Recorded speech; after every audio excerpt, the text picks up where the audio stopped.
listener production. Hello, Sacha Barbour Gatt with you. Welcome to The Briefing. China's second most powerful leader has been in Australia the last few days. Yesterday, he joined Anthony Albanese for talks in Canberra, spanning military safety, tourism, climate change and trade. While the discussions between Australia's leader and Li Qiang have been high level and high stakes, one element of his visit involved pandas. I would hope that politicians don't sort of get clouded or diverted from the real issues in the relationship by panda diplomacy. In today's deep dive, we're digging into panda diplomacy, what it is, how long it's been around, why it matters, and whether it can salvage Australia's relationship with China. First, though, here are today's headlines with Simon Beaton. It's Tuesday, June 18. Anthony Albanese has declared Australia's relationship with China has been renewed and revitalised after hosting the country's second highest leader in Canberra. But the friendly front was shattered when journalist Cheng Lei, who was imprisoned by Beijing on vague national security charges and released in October, was blocked from view by Chinese officials at an official media event with Albanese and Li Qiang. The PM was asked about the strange incident and claims he didn't see it. I'm not aware of those issues. It's important that people be allowed to participate fully, and that's what should happen in this building or anywhere else in Australia. During the talks, Premier Li and the Prime Minister agreed to set up new military communications that'd improve safety for Australian Defence Force personnel. So that's following a sonar incident that injured Aussie naval divers in November off Japan's coast. And there was another incident in May when a Chinese fighter jet dropped flares near ADF personnel in North Korea. While a sweetener has been announced for Aussie tourists wanting to visit China, free 15-day visas, Simon. The Premier and the PM have now headed to Perth. They're going to tour a lithium plant before Qiang heads home. We did see the Cheng Lei incident yesterday, which is truly bizarre to watch. She was sitting in the press gallery and these two officials came and stood in front of her. They blocked her from view. They did, yeah. It was, and it's worth noting her Australian colleagues and members of the Prime Minister's office and cabinet actually challenged these people who were standing in front of Lei, and Lei ended up moving seats with another journalist so that she could see. We also saw protests happen outside Parliament House during this visit and during these talks. So we saw activists from Hong Kong pro-democracy, Tibet and Uyghur human rights, as well as the Falun Gong movements. They clashed with pro-Chinese government supporters. One person was arrested. So, and we talk about it in the deep dive, this friendly face, this here's a panda, here's, come to China, free 15-day visas for tourists from Australia. There's a lot of layers. The questions are still there. And Anthony Albanese, while he said we've renewed and revitalised this relationship, I think there's concern of forgetting what the issues are, which at the end of the day come down to serious human rights abuses as well as issues in the South China Sea. A Virgin flight travelling from Queenstown to Melbourne has made an emergency landing after flames began shooting from an engine. The flight took off just before 7 last night, but shortly after, people on the ground reported seeing flames and hearing bangs from the Boeing 737-800. What's it doing? It's shooting flames out. Not looking good. There's some footage from TikTok. Everything did turn out okay, with the plane making an emergency landing at an airport about 200 k's from Queenstown. A spokesperson from Virgin says it was a possible bird strike that caused the engine fire. Pretty scary. I got to say, Sash, I think that if I were at the airport and saw a plane taking off and then saw some flames and bangs, I would be freaking out. Would not want to be hopping on that plane. Yeah, luckily everyone was okay. Good news. It's interesting, though, that it was people on the ground who actually spotted this issue. I'm sure people on board near the engine where it was happening probably heard something, but it was people on the ground who saw the flames. So, like I said, thankfully, everyone's okay. The Kremlin has announced Vladimir Putin will visit Kim Jong-un in North Korea on Tuesday local time and it's the first time that's happening in 24 years. This comes hot on the heels of a summit held in Switzerland, during which countries joined with Ukraine to chart a path towards peace. It's also amid serious international concerns about an arms arrangement between Pyongyang and Moscow. North Korea has been providing munitions in exchange for economic assistance and technology transfers. It's an interesting one, Simon. Putin has been staying pretty close to home since the outbreak since he launched his invasion of Ukraine in early 2022. He barely left Russia last year. And look, that's probably because there is an arrest warrant out for him. The ICC, the International Criminal Court, did issue that warrant in March last year over allegations of human rights abuses and war crimes. North Korea is obviously not a signatory to the court, which means that they're not going to arrest him. Yeah, no surprises he's going there. And Simon, I think it's fair to say listeners of The Briefing are pretty switched on people. They're interested and engaged in the news and what's going on in the world. But there has been an increase in rhetoric around switching off from the 24-hour news cycle in recent years.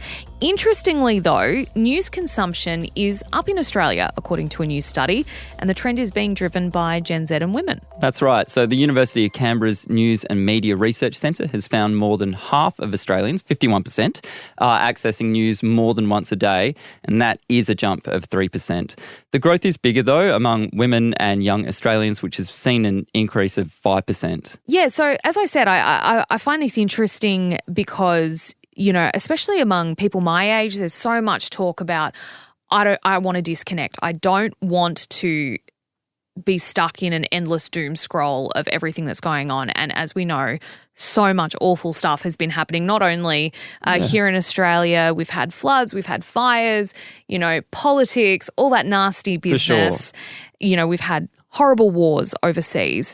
But it's interesting, in commentary around these figures was about, you know, the war in Gaza and it being viewed as the news moment of this generation, in that, you know, you look back to the Vietnam War in the 60s or 9/11 in the early 2000s, where young people suddenly found themselves engaged in the news and what was happening around the world, and then the flow-on effects of that, not just the event itself, but then what happens around it. And I found that really interesting that, you know, Gen Z, who are much more socially conscious than perhaps generations before them, are finding themselves drawn to this conflict and they can't look away from it.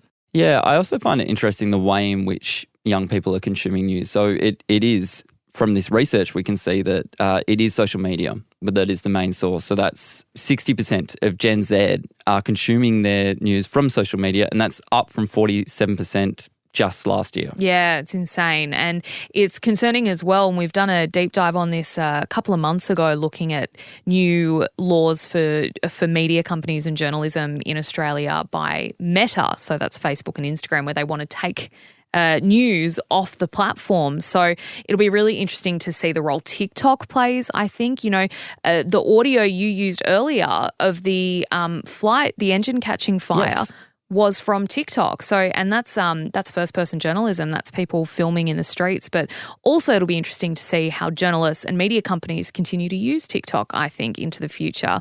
Simon, thanks so much for joining us for the headlines. Look, we've talked a lot about China over the last couple of days in this visit by Premier Li to our shores. We are going to dig a little bit deeper today into something that was ticking off over the weekend, and that's panda diplomacy. It's a really interesting chat. I encourage you to hang around for it.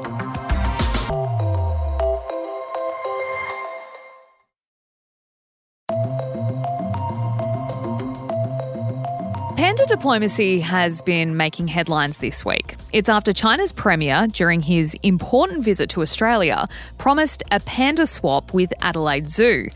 Wang Wang and Funi are the only giant pandas in the Southern Hemisphere, and they currently live at Adelaide Zoo.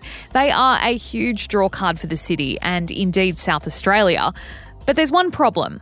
They've failed to breed. They've been described as Australia's most platonic couple. Staff say both have been displaying signs they're eager to get down to business, if you know what I mean, but they'll need to be quick.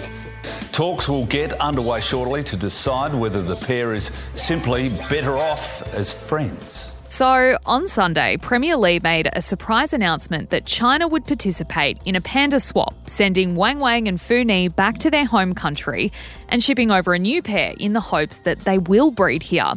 Governments trading native animals is nothing new, and it can form a key part of diplomatic relations. But not everyone is happy. Barnaby Joyce expressing his views on Channel 7 yesterday. If you've got a choice between us leasing 2 pandas or having a more peaceful world under global rules, under the proper rules, well, I think I'll take the latter. You can take your pandas back. So how did trading pandas become an integral part of China's foreign policy? And how does it impact the way we, the public, view Australia's relationship with China?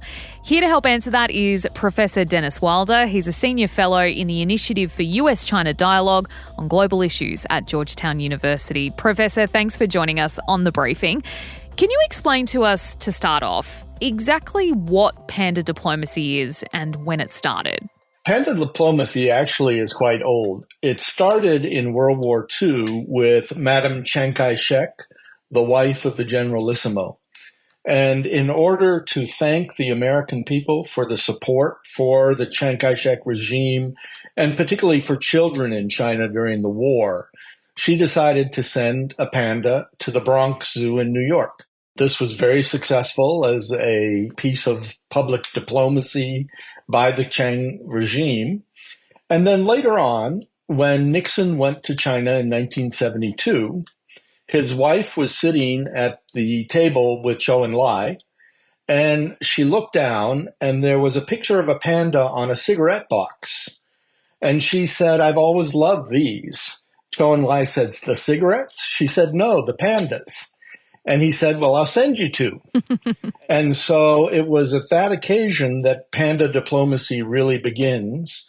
We sent back American bison to the Chinese as a gift in return, but they sent 2 pandas to the National Zoo in Washington, D.C., and it was a huge hit with the American people.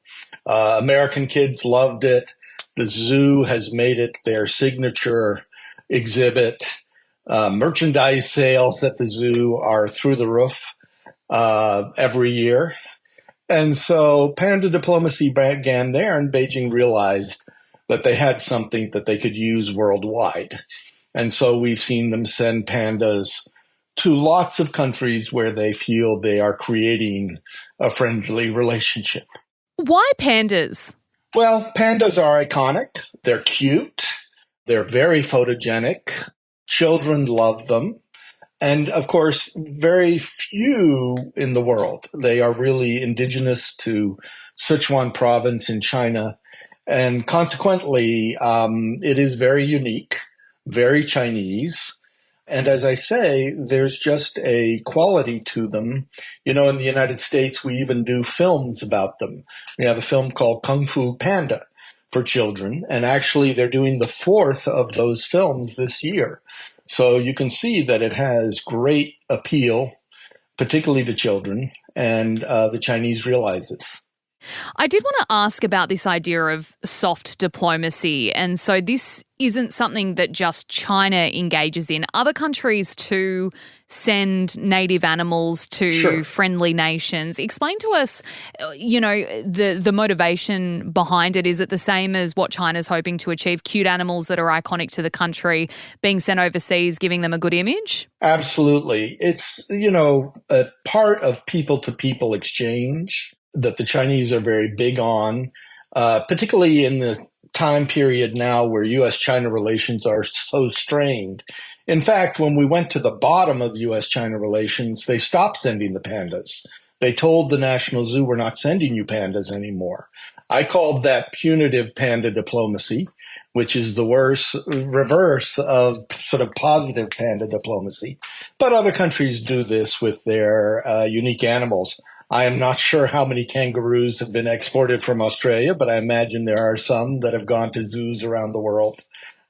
Zoos are very eager for this kind of exchange. I know we've sent koalas, and there was an ill-fated platypus, I think, in the 40s as well. Oh, dear. But that's a whole other story. Look, I guess the question then is, it sounds kind of lighthearted and, it grabs headlines very easily, but is it actually successful? It's certainly successful here in the United States. As I say, it draws people to the zoos. There's no question that the panda habitat at the Washington Zoo, the zoo has spent millions of dollars on the habitat. It's very sophisticated. As I say, the merchandise sales are terrific with these things. So they support the zoos. The zoos are very eager to have them. Now, the Chinese charge a pretty penny. The Washington Zoo, the new agreement, I understand, is $1 million a year per panda. And if there's a baby panda, you pay something in the neighborhood of $500,000 for the new panda, and it has to go home in 4 years. So they're very strict on the Chinese side about these things. They monitor the conditions of the pandas, and they make a good penny off of these loans. Remember, they're not actually given to the zoos. They are only leased, if you will, for a certain number of years. And I read as well that they're considered Chinese citizens even when they're overseas on their loans to other countries. Look, I want to talk about the timing of panda diplomacy. Now, the announcement that Premier Lee made that there would be a panda swap with Adelaide Zoo here in Australia, he made that announcement a day before his high-level talks with our Prime Minister Anthony Albanese. Could this be seen as purposeful to do it the day before he's about to have extremely high-level talks that were involving Australian citizens in detention in China, skirmishes between Australia's defence forces and China's? You know, is the timing important? Does it matter? Absolutely, it matters. There is nothing in Chinese diplomacy that is accidental. The Chinese are very calculated in what they do. For example, when Xi Jinping came to San Francisco, he surprised everybody announcing that the San Diego Zoo would get pandas. Now, the reason he did that in San Diego was because the governor of California, Mr. Newsom, was the only governor who's gone to China in recent times. And so this was clearly a gift to California and to Governor Newsom because of good behavior.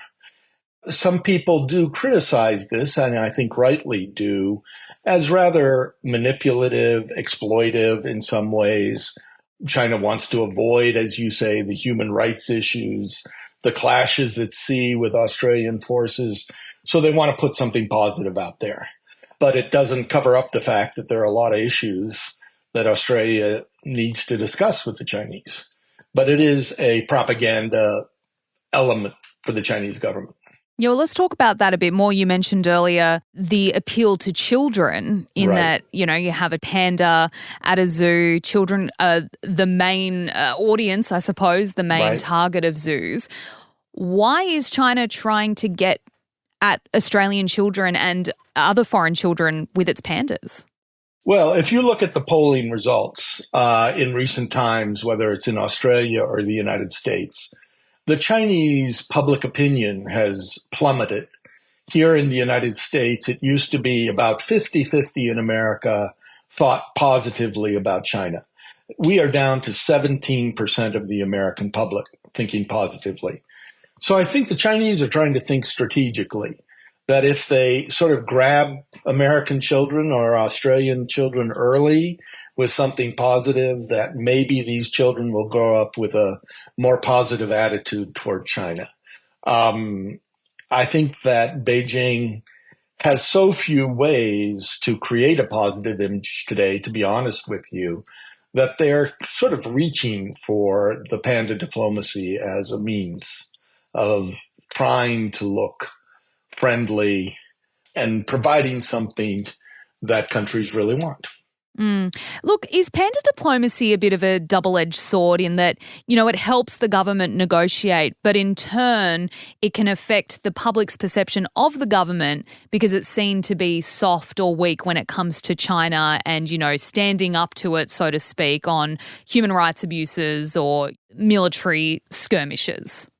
Well, I don't think governments, whether it's the Australian government or European governments or American government, should be put off of the agenda merely because there are some pandas that come to your zoos. The human rights agenda is very real. Journalists are being held in China. other citizens are being held in China. There are certainly these very worrisome, aggressive Chinese actions in the East China Sea, South China Sea. These need to be discussed, and they need to be discussed bluntly and candidly with the Chinese. So I would hope that politicians don't sort of get clouded or diverted from the real issues in the relationship by panda diplomacy. Look, before we let you go, Professor, we've seen over the last few years an extreme souring in the relationship between China and Australia. Slowly over the last 12 to 18 months, it's been coming back, very slow steps. This seems like another step in that improvement of the relationship.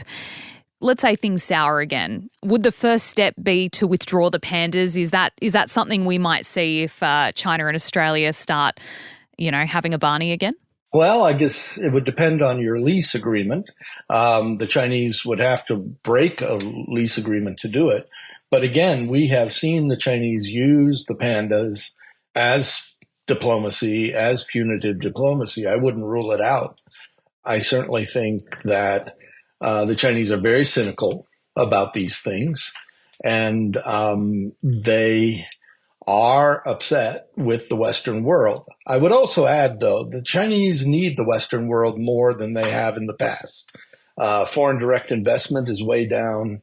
They have economic headwinds right now. So part of the sort of positive view of Australia right now is really because China needs Australia. China needs friends. And right now, the world is turning a bit against the Chinese. Professor Dennis Wilder, it is a fascinating conversation, another aspect of international politics and relations that maybe we don't hear about too often. We appreciate your time and for you explaining it to us. Thanks very much. Thanks for listening to today's briefing. That is all for this morning. Before you go, though, we'd love it if you could share this app with someone you think might enjoy it. And if you want to keep up with our other content, you can check us out on Instagram at The Briefing Podcast. We're also on TikTok and YouTube. Search Listener Newsroom. I'm Sacha Barbour Gatt. We'll see you next time.